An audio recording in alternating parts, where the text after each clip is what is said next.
วันนี้นะครับผมก็จะพาทุกคนไปพบกับงานปีใหม่ม้งนะครับไปชมกันเลยครับ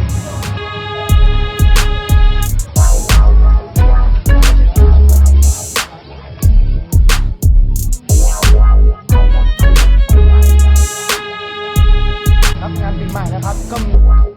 ฟาลูกโป่งแล้วก็มีตุ๊กตานะครับทั่วไปนะครับ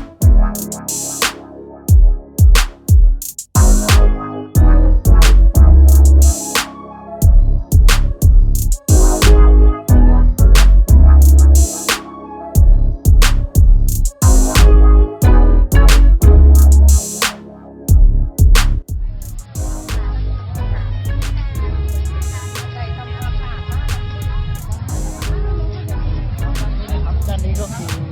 เครื่องเล่นนะครับเครื่องเล่นต่างๆนะครับ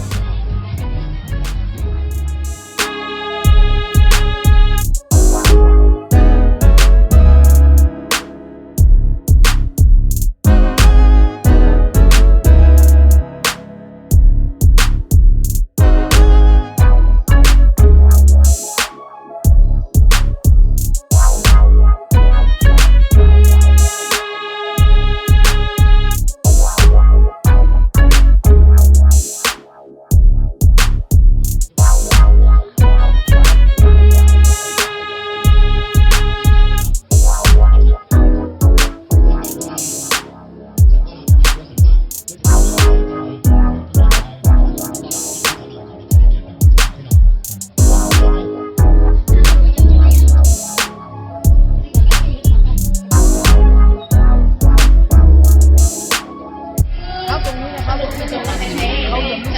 ช่วงนะครับ